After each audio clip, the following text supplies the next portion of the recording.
Khalifa ginnaaw musée bi ñu ngi fii ci cimetière royal yi ak li nga xam ne tam moom mooy tata bi fii ñu taxaw nag mooy fi Albouri amoon jàkka doon fi jullee doon fi noddee doon fi jaamoo suñu borom ba tey rek kon ñu bàyyi leen Khalifa mu war a yëg bërëb bi bu ko defee ñu mën a jàll ci leneen. waaw suñu seen ñu lay nuyu baax di la gërëm donc fii nga ñëwaat encore tey moom la ñuy wax le tata d'Albouri.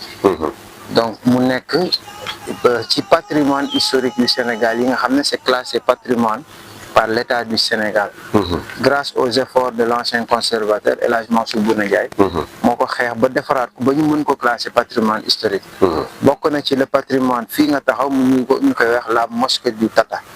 fii dafa am lu mu symboliser ndax dafa nekkoon benn havre de paix. bu nit daan jaaxle wala nga tiit da nga naan fii ku fi mës a ñëw rek da ngay ñëw yang dina la may asile ba la ngay wut di nga ko mën a am. mag ñu bëri jaar fi. ñu classé ko patrimoine di nga gis tamit le Tata d'Albouri tamit nekk patrimoine historique. cimetière bi nga gis tamit nga xam ne Linguère ma jigéen baasi nag Linguère Seynabou Diop bi jur Albouri fii la ñu tëdd. ak fële nga xam ne cimetière bi ñoom Samba Laobé Penda. fële ci kaw fi ma la doon wan sànq mooy le poste de commandement nga koy seen nele bu Faidherbe bi nekkoon ak la cavalerie française. ak jàkk ji nga xam ne moom la maam Cheikh Ahmadou Bamba. julee na fa def fa ñetti fan. laata muy dem Thiéyène ak ñëwaat na fi tamit ngir gërëm Bouna Albouri ci li nga xam ne taxawaayam ci bi nga xam ne génn nañ ko ci résidence surveillée. mosquée Tata bi nag fii moo nekkoon baytu xool Albouri li ñu bëri di réere jullit la woon jàngkatu alquran la woon. dëgg la relique coranique bi nga gis fële mi ngi ci musée des armées françaises. ak kurusu Ahmadou Cheikhou fii la daan noddee dégg naa dafa amoon baat bu neex bu kawe boo xam ne bu daan nodd ci tund bi ñëpp a ko daan dégg. fii nag mag ñu bëri jaar nañ fi. Cheikh Ahmadou Bala Conquérant wax nañ ko ñëw na fi ginnaaw bi mu ñëwee pour jël si mën a jël yang mooy 1875. maam Cheikh Saadou Abihi. nekk sëtu yonent bi ñëw na fi. maam Cheikh Seydi Hadji Malick maam Mor Anta Sali bi muy ñëw maam Mor Anta Sali boobu maam Cheikh Ahmadou Bamba mi am juróom-ñaari at. ñëw na fi maam Cheikh Seydi Hadji Malick. ak mboole ak ñi nga xam ne tamit ay ambassadeur la yu Ahmadou Cheikhou yebaloon ci Albouri. ki ñu si gën a miin di Agibou. nga xamante ne moom dafa ñëw nekkoon koo xam ne diplomatie la mënoon. ndax moo daan dox diggante tubaab bi. ak tamit kilifa yi moo daan ñëw na fi 2 fois. bi mu mujjee ñëw nag ci la ijaaza Albouri. ne ko Cheikh Oumar jox na la ndigal nga jihaad ci yoonu Cheikh Ahmed Tidiane. bi tubaab yi di bind ci seen archive gouverneur xam ne Albouri mi ngi def armée africaine lu mu wax. il faut en finir avec ce Tidiane entêté ci la envoyé le colonel Dodds mu détruire Tata bi ngay gis na rek en 1890. donc ni ma la ko waxee léegi fii la Linguère yu mag yi tëdd Linguère ma jigéen Bassine bi nga xam ne moo jur Bouna Albouri ak ki nga xam ne mooy Linguère Seynabou Diop Amadou Yàlla moo ko jur Amadou Yàlla Saaxe War Fatma nekkoon bàjjen ci Lat Joor Ngoone Latyr Diop keroog bi Albouri way juróom ñu ray ko keroog mboolem ñi toppoon ak Biram Penda Njémé de keroog ci la ko Linguère Seynabou Diop ji yóbbu ci ëttu Birima foofu la Albouri yaroo ca Kayoor pour wax lien yi amoon de parenté entre Kayoor ak Jolof Linguère Seynabou Diop bi moom moo ko symbolisé. donc fële nga gis tamit nga xamante ni mooy beneen armeer bi nga xamante ne fa la yeneen kàngami Samba Laobé Penda fa la tudd Toubé Mbaba Guy fa la tudd ci mintaan ma jigéen Toubé Mbaba nga xam ne moo nekkoon xaadi le chef du tribunal bu fii nga xam ne foofu la ñu nekk fii ma jigéen Bassine Linguère ma jigéen Bassine bi jur Bouna Albouri nga xam ne mbettum yang bi nga doon wax moom la bara ku doon xeex ak ki nga xamante ne moom mooy Albouri keroog lañ ko naan di nga dégg sigil nigaale waaye tamit di nga dégg mu xam ni ndokkale kooku ma jigéen pour wane rôle bi jigéen joué ci li nga xamante ne mooy histoire Jolof léegi mën nañ dem ci kii bi tataam biñ daa wax miir baa nekk nga xam ne nii miir bi le reste ñoo nekk nii mais bu ñu xoolee géographiquement fii dafa nekk benn zone boo xamante ni mun naa ne tey zone de combat la zone de combat mooy maanaam fu fi waaye jógee rek booy dugg si dañ lay séen dañuy wax ne kuy occupé woo occupé bas donc tata bi moo nekk nii macha allah ñu gis ko donc mu nekk loo xamante ni liggéey bi jéggi na dayoo tata bi nga xam ne Albouri construire woon na ko ngeen gis liggéey bi ni mu wéree macha allah booy xool lii moom ay bal dugg ko daawutoon yomb ci jamono boobu waaw tata bi boo ko gisee ki nga xam ne stratégie de guerre moo ko defar nit la koo xamante ni comme niñ ko waxee rek guerrekat la woon te il était aguerri ndax ànd naak Lat Joor fu ne jàngee na xeex Kajoor campagne bu Lat Joor ma sa def Alburi mi ngi ci wetam dégg ngeen ñu naan moom la ñu booleek wurus keroog naw duur boole kook repp ndaw Paus Koto boole kook repp ndaw Linjaan xeex na fenn fu Lat Joor ma sa xeex Sambe Jayle Sambe boole nañ ko jaar boole nañ ko bu dee jotee te boobu lépp ay fas la woon woo xamante ni wa fas bu ñu ko mas a booleel bu daanoo mu waraat beneen. xam nga kii bi tata bi ñu ko construit en 1875. 1875 waaw. bi ñu koy liggéey. waaw ñetti junniy nit ñoo ko liggéey. ñetti junniy nit. 3000 hommes. yoo xam ne bi ñu ñëwee. xeer yi ngeen gis. waaw yang xeer yu weex yi la am ay kii la carrière la. carrière la. ñoom dañu utiliser matériaux dëkk bi.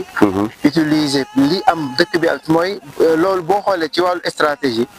mooy nit booy liggéey ci zone da ngay xool matériel ya nekk ci dëkk ba nga jël ko liggéeyee ko dëkk ba. bi mu xamee ni tund bi dafa am ay xeer yu weex. dañoo toj xeer yu may calcaire yi ngay gis. calcaire yi moom la ñu jël liggéeyee ko boobu nee nañu boo jëlee juróom benn nit nga tegale leen noonu la mur bi toll woon bunt bu njëkk bi moo nekk na le beneen bunt baa ngi na le ci kaw donc forme nen moom la amee en temps de guerre. dañ leen daan bett bu ñu leen daan bett boo dóoree tey mokk doom ci néegu ñax mu tàkk. loolu da ngay obligé waat di tabaxaat di defar. ñu ne kon nañu defar tata boo xam ni buum moom la américain yi naan bunker. donc fii nag bu guerre daan am dañuy rawale waa dëkk bi yëpp lafañ yeeg jigéen yeeg xale yëpp dugal leen ci biir. nga xam ne buñ ko xasee ba tëj fas yi ñooy wër ci kaw mur boobu mur bi 2,50 m lay def fas yi di ko wër ngir di fetalante ak di fisante ak ñi nga xam ne noonu la ñuy xeexee ba noppi nag génn nag ci xare. ni nga ko waxee nag ci wàllu stratégie fii la.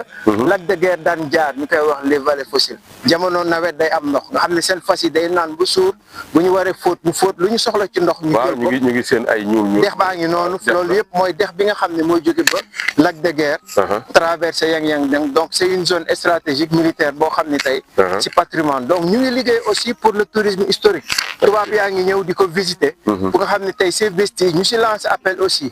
à l'état du Sénégal ñoo xam ne tey. la réhabilitation de ces sites moo mën a suqali zone yi nga xam ne nekk nañ fi. dañu bëgg yang mu nekk la capitale culturelle du Sénégal. à travers ces monuments les sites di Jolof xeer ba nekk ca muy fa ñu defee bataille de Guilé. bërëb yooyu yëpp bassin bu Labdar bi Bouna Albouri defoon. en 1932 premier bassin de rétention du Sénégal ak site yi ngeen fi gis yëpp ñu valoriser ko. touristes yi di ñëw ndax. le Grand Jolof dafa bokk ci programme ministère éducation nationale. kon ñu ngi lancé appel à l'État du Sénégal au président de la République. au premier ministre au ministre de la culture. au secrétaire d'État à la culture à la direction du patrimoine. jéego yu ñuy def baax na mais nañu gën a dooleel avec efficacité ñu mën a réhabiliter tey France ñu ngi defaraat seen ay églises. Amérique mi ngi defaraat World Trade Center. bañ ko bombardé yàqu ñu ne lii colonel Dodds moo ko defoon te ñu ngi réclamer aussi la France fay ñu.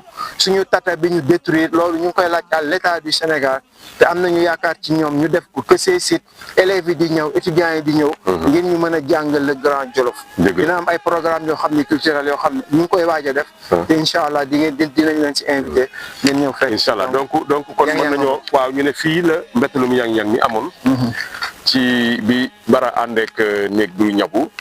ñu fekk si Alburi fekkoon ko mu nekkoon. ci dañuy mel ni dañuy wax naan mboy naan la newoon.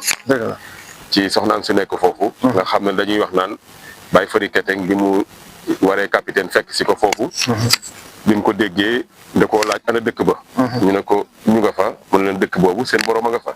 kon ginnaaw bi fi la Alburi dugg si waate yang-yang fetalanteeg bara ba dàq bara mu dem ginnaaw bi ci la ñëwaat mu rey ko kon mbettalum yang-yang mbokk yi mi ngi amee woon ci fii nga xamante ni fi lañ taxaw.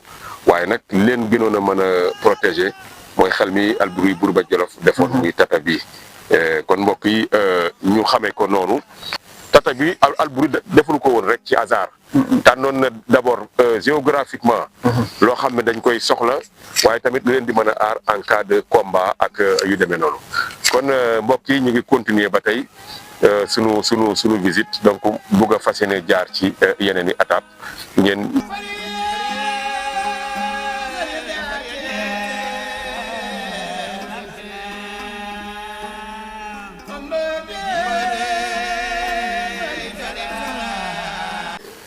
moom lañ daa jëfandikoo bu njëkk ñu ko daa wooye dibi bi ku ko gis ku ne sa xel dina dem ci ne sunu maam yi bañ rek lañu def. donc musée bi c'est le musée de l'histoire du Jolof doomu Jolof yëpp ñoo ko moom.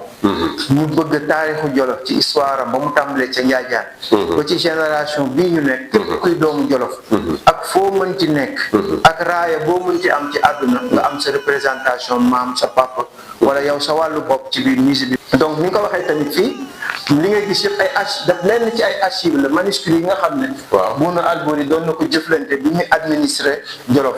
donc lii ay objet personnel am la ay lavabo kii moom la daan sangoo baignoire yi mu daan sangoo lii yëpp ci ay objet personnel kii lavabo la woon bi nga xam ne bu daan solo fii la daan taxaw donc def ses effets personnels kii tamit bu daan lekk kii la daan taxaw mu raxasoo fii donc sijaada bi ngay gis nag moom la daan jaamoo yàlla wax nañu ni maam Seydi Hadji Malick moo ko jox wérdu salaatul faatihi ak Tiwaawan ijaazaal ko def ko muqaddam ni waajuram Albouri nekk woon muqaddam ci tariix Ahmad Tidiane daan na wérdu 12000 salaatul faatihi par jour donc li ngay gis tamit ay kiyam la gàllaajam la yi mu daan takk bu daan dem ci xare ak yi nga xam ne moom la daan yor ay objet personnel am nga xam ne moom la daan yor ak lii bu daan añ yi mu daan lekk coffret bi nga gis ni coffret Serigne Babacar Sy la woon ndax tamit bu ñu waxee ci wàllu maam Roxoye Ndiaye nga xam ni fii la cosaanu moom tamit Jolof tey dañu bëgg lépp am na benn mbubb boo xam ne mbubb Alaaji Abdou Aziz Dabakh la woon mu offriroon ko Bouna Albouri Ndiaye keroog Ahmadou Cheikh ba muy daanu ay yéet naawam naan ko na nga dellu ginnaaw Albouri daf ko ne déedéet dañu xeex ba keroog ñuy dee ndax Cheikh Oumar dafa dee ci jihaad loolu liir naa Cheikh Seydi Hadji Malick ñëw na fi ñaari yoon maam ci Ahmadou Bamba ñëw na fi ba bi nga xam ne indi nañ ko fii mu war a def résidence surveillée bërëb bi muy jaamoo yàlla di ngeen ko gis ci kaw kii nag maam Alaaji Daouda Dia wax nañu ni sax kaala bi mu daan sol mooy kaala Cheikh Saadu Abi bi mu joxoon Albouri ba bi Albouri bi dem exil moom la ñu jox maam Alaaji Daouda Dia kii nag Alaaji Socé Ndiaye bi nga xam ne dafa bind xasida ci Bouna Albouri pour wane li nga xam ne def na ko ci wàllu réew mi ak ci dëkk bi yëpp maam Cheikh Ahmadou Bamba bi mu nekkee ci yéen dafa am lu ñuy fàtte Bouna Albouri dafa joué rôle bu mag ndax bi ko tubaab bi maam Cheikh Ahmadou Bamba bi muy jóge ci exil mu war a wàcc Ndar tubaab bi ne ko mu choisir fi muy def résidence surveillée maam Cheikh Ibrahima dafa bëri woon titre foncier yàlla dafa ko mayoon mu ñëw ne ko am na fu ñu la waajal ci Ndar maam Thierno Birahim moo ñëw ne maam Cheikh Ahmadou Bamba am na buur bu baax bu maandu bu ñuy wax Bouna Albouri kooku de bu ñu fa demee di nga am li nga xamante ni bëgg nga ko keroog la ñëw fii à Thièyène mu tànn Thièyène Jolof te damay gis ñuy wax ci taarixu Thièyène Jolof du ñu sax tudd turu Bouna Albouri te loolu erreur gënu koo mag keroog moom moo taxaw ci en tant que membre du conseil privé ne leen nañu bàyyi maam Cheikh Ahmadou Bamba ci la ko tubaab bi envoyé fii télégramme ci poste bi fii mu war fasam dem fekk ji maam Cheikh Ahmadou Bamba Thièyène kenn bi mu ñëwee ne ko Mbàkke man de xibaar bu neex laa lay indil bis ni ki tey njaay bàyyi nañ la keroog maam Cheikh Ahmadou Bamba dafa bég ba bëgg yëkkati addiye yi ko joxoon di ko jox Bouna Albouri maam Bouna ne ko Mbàkke defaat naa ko addiye dama bëgg nga ñaanal ma ñett dund ci ngor dee ci ngor projet chemin de fer bi ak maam Cheikh Ahmadou Bamba ne ko nangul naa la ko yemu ci jël 200 hectares may ko maam Cheikh Ahmadou Bamba muy ci Mbàkke Baari même histoire Mbàkke Baari dañuy wax que 200 hectares yooyu Bouna Albouri moo ko jox maam Cheikh Ahmadou Bamba jëlaat 200 hectares jox ko maam Serigne Fallou ca Touba Bogo jël doomam Seynabou Ndiaye Bouna nekk bàjjen ci nekk mag ci suñu baay jox ko sëñ Mouhamadou Moustapha Mbacke moo jël soxna Aminta bi ngay gis na le mu jur Serigne Bassirou Mbacke Porokhane sëñ Bassirou Mbacke dafa am ñaari cër moo tax bi ko président de la république yabalee mu waxtaan ci politique bi dama ko ne yow sa cër la ndax ñaari manto nga sol da nga nekk sëtaatu Bouna Albouri ba noppi nag nekk surtout Serigne Touba loolu yàlla defal na ko Bouna Albouri ba tey boo demee ci këru diine yi am na Maam Jaara doomam bu tudd Maam Jaara am na ci kër Seydi Hadji Malick yëpp tuddee na leen doom wane rôle bi nga xam ne joué na ko loolu moo tax Samba Laobé Penda moom it rôle boobu tamit daf ko joué bi nga xam ne ànd naa maam Cheikh Ahmadou Bamba ci yoon ci déggoo nag ak ci taalibe bu ñu demee dinaa leen wan bàmmeelam ci fi mu tëdd ci yang-yang pour wane bu am na ñuy wax ci mboor ci taarix te yooyu yëpp dañ koy bàyyi di ko fàtte te loolu nag lu jara wane la ngay gis aussi li ñu doon wax ci wàllu chemin de fer bi moo nekk nii. kii tamit mooy gare bu Linguère. kii lenn ci njabootam fi ñu suuloon Bouna Albouri kii keroog bi ñu tabax jumaa ji. bi mu génnee àdduna Alaaji Abdou moo ko dugal ci biir bàmmeel dafa ne bu kenn dugg ci biir moom rek moo ko jël gàttanu ko taxawu ko en 1952 le 28 gis nga maam Abdou bu daan ziyaare bàmmeel Bouna Albouri gis nga ni muy ñaanee. ndax nañu meloon ci mbokk ndax maam Safiya ñaan jarbaat la woon ci Albouri. nga gis fii li nga xam ne mooy benn princesse bu tuddoon Anta Ma Jigéen à l'âge de 7 ans ñu koy wax Anna Kingsley nekk ci États-Unis bi ñu ko capturé yóbbu ko ba jaay ko mu doon na fa benn plantation bu ñuy wax Kingsley Plantation. chaque année ay sëtam dañ fiy ñëw pour topp ci seen trasu maam kii tamit benn sëtu Bouna Albouri la di sët ci Abdou Salam Ndiaye Bouna actuellement mi ngi ci Légion d'honneur française.